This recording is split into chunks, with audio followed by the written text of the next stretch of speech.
Hi friends, here's another one, another Valentine story. I hope you love it. It's called Somebody Loves You, Mr. Hatch. This one's very special to me because it's one of my mom's favorites.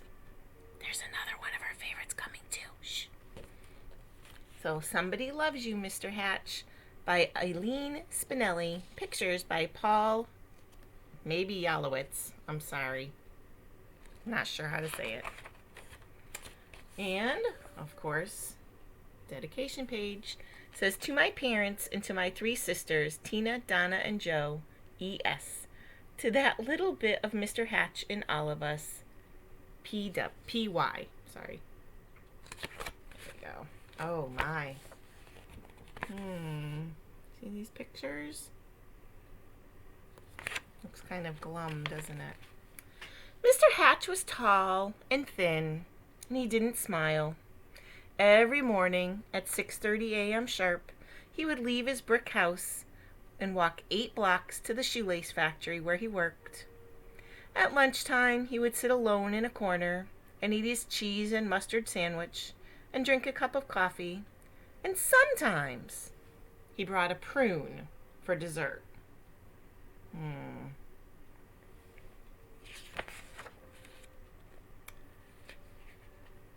After work, he would make 2 stops, at the newsstand to get the paper and at the grocery store to buy a fresh turkey wing for his supper. After supper, he read the paper, took a shower, went to bed early. He keeps to himself. That's what everybody said about Mr. Hatch.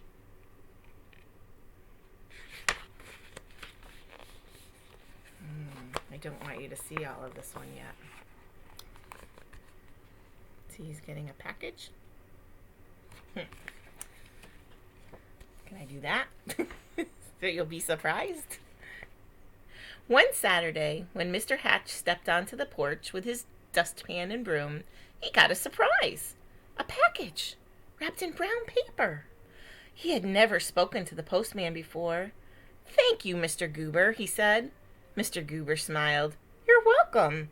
I always enjoy delivering packages." Mr. Hatch tore the brown paper off. Inside was a white box, which he opened to find another box. This one was heart-shaped. All satiny red with a pink bow on top, and it was filled with candy. Oh, boy. Something fluttered to the porch floor. It was a little white card.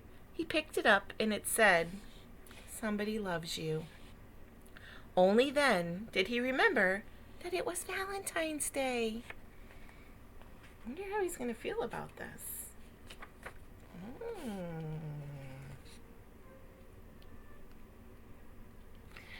Mr. Hatch wondered and wondered.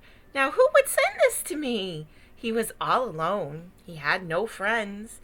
And yet someone had sent him a Valentine. Who? He put the box on the coffee table, and he tried to do some dusting. But every time he left the room, he had to keep peeking in to see if the box was still there. He dusted and dusted, and the dust cloth seemed to whisper, "Somebody loves you. Somebody loves you. Somebody loves you." At last he flung the dust cloth away and exclaimed, "Oh, why, I've got a secret admirer." And then he did something he had never done before. He laughed. He laughed and danced and clapped his hands, and then he took a piece of candy from the box and he ate it.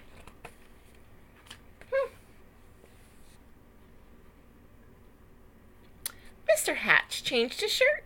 He found some old aftershave in the bottom drawer and he splashed it on his face. He picked out a yellow tie with blue polka dots and he put it on. And then he went for a walk. Maybe, he thought, maybe I will meet the person who sent me the candy. Of course, no one had ever seen Mr. Hatch wearing a tie or smelling of aftershave or smiling. So he got a lot of attention. Mrs. Weed tripped over her dog. Mr. Dunwoody nearly fell right off his ladder. And little Tina Finn spilled all the toys out of her wagon. Mr. Hatch waved hello to all of them. Everybody's so surprised. Oh my. Hmm. On Monday, it was back to work. At lunchtime, Mr. Hatch sat in the middle of the cafeteria. He spoke to everyone and he passed out chocolates from his hardbacks. On the way home, as usual, he stopped at the newsstand. Mr. Smith handed him the usual paper. I think I'll have a pack of mints, said Mr. Hatch. Not as usual. Mr. Smith was shocked. Was that you speaking, Mr. Hatch? Indeed it was, said Mr. Hatch. I said I would also like a package of mints. And if you don't mind me saying so, Mr. Smith, you don't look well today. Mr. Smith recovered from his shock to reply, You're right. I don't feel well. I don't feel well. I have a cold. I was supposed to go to the doctor's this afternoon, but the stand has been so busy I haven't had the time. Mr. Hatch smiled. Why, I would be happy to watch the stand for you while you go. Mr. Smith could hardly believe his eyes. You would? Certainly. Just show me what to do. And so Mr. Hatch ran the newsstand for an hour. He wondered if any of the women who stopped by to buy a paper or a magazine or a candy bar had sent him that mysterious Valentine.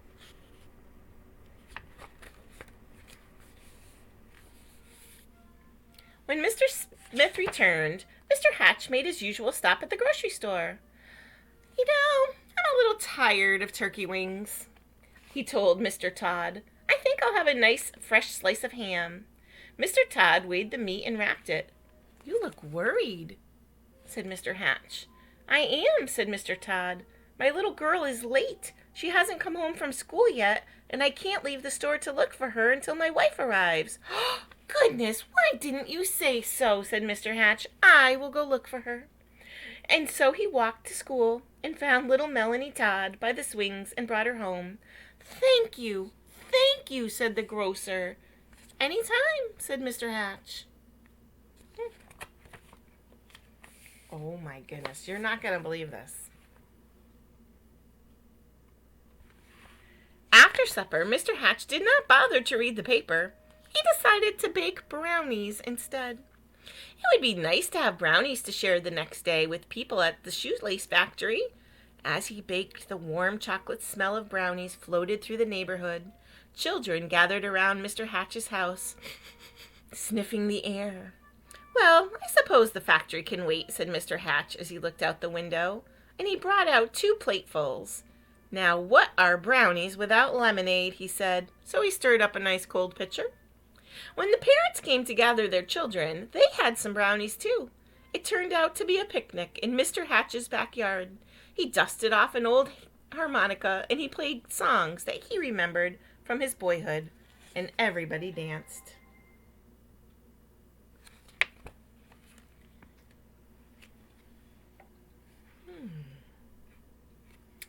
And so days and weeks went by. When Mr. Hatch wasn't smiling, he was laughing. And when he wasn't laughing, he was helping someone. And when he wasn't helping someone, he was having a party in his yard or on his porch. He seemed to have forgotten all about finding the person who sent him that Valentine. Then one afternoon, Mr. Goober, the postman, came to his door. His face was very serious. Come in, Mr. Goober, said Mr. Hatch. You look upset. I am upset, he said. I made a mistake some time ago. My supervisor is very angry with me. Do you... Yes, Mr. Goober, what is it? Do you recall the package that I delivered to you on Valentine's Day, I think it was? Yes, I believe so, replied Mr. Hatch.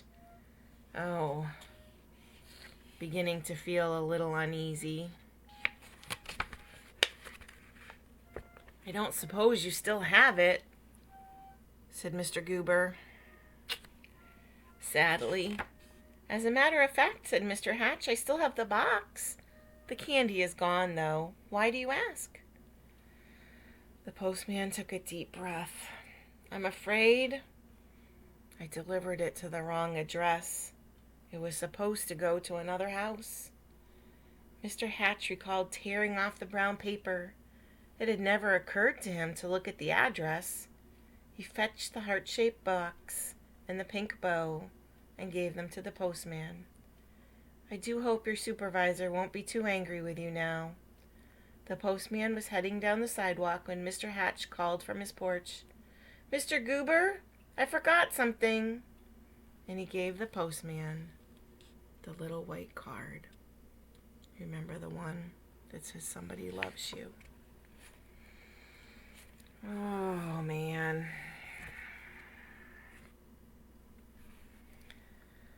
Alone in his living room, Mr. Hatch sighed. Nobody loved me after all. Then he read the paper, took a shower, and went to bed early.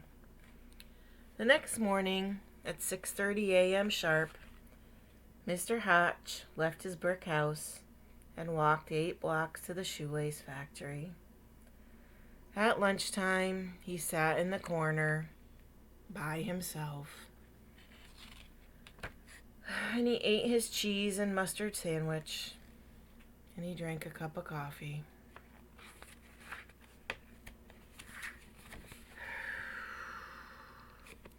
After work, he stopped at the newsstand for his paper, but he did not speak to Mr. Smith. And when he ordered his turkey wing from Mr. Todd, he did not smile.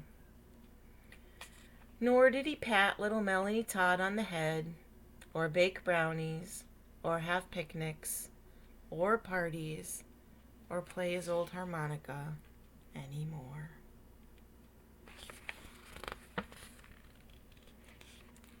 Everyone whispered, "What's wrong with Mr. Hatch?" Mr. Goober, the postman, told them. He told them what happened. "We love Mr. Hatch," insisted Mr. and Mrs. Dunwoody. "He gave us flowers for our garden. He helped us mend our back fence." Mrs. Weed nodded. "I love him too. He saved his bones for my dog Ruffy. Ruffy barked. She loved Mr. Hatch too. Mr. Smith told everyone how Mr. Hatch had watched his newsstand so he could visit the doctor, and Mr. Todd told everyone how Mr. Hatch had found his little girl. All the children in the neighborhood remembered Mr. Hatch's wonderful brownies and lemonade, and most of all, his laughter. "Poor Mr. Hatch," they said. "What can we do?" Then Mr. Goober announced, "I have an idea." Do you see the light bulb? He has an idea. I'm going to hold it like this just for a minute. So on Saturday morning, Mr. Hatch woke up to a bright and sunny day. He put on his old overalls and he went out to his porch with his dustpan and broom. He couldn't believe his eyes. Look, look, look. All over the porch were red and white hearts and pink bows. There were boxes of candy on the chairs and yellow streamers flowing from the ceiling. And sticking out of his mailbox was a shiny silver harmonica. The front yard was filled with people, happy, smiling people, and they were holding up a huge sign with hand-painted letters, and it said, "Everybody loves you, Mr. Hatch." Everybody loves Mr. Hatch.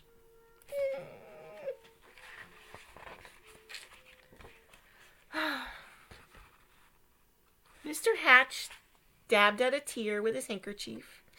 "I do believe," he sniffed, "that somebody loves me after all." And then he smiled, and then he laughed, and then he hurried down to be with his friends. I'm glad somebody loves him. Bye, friends.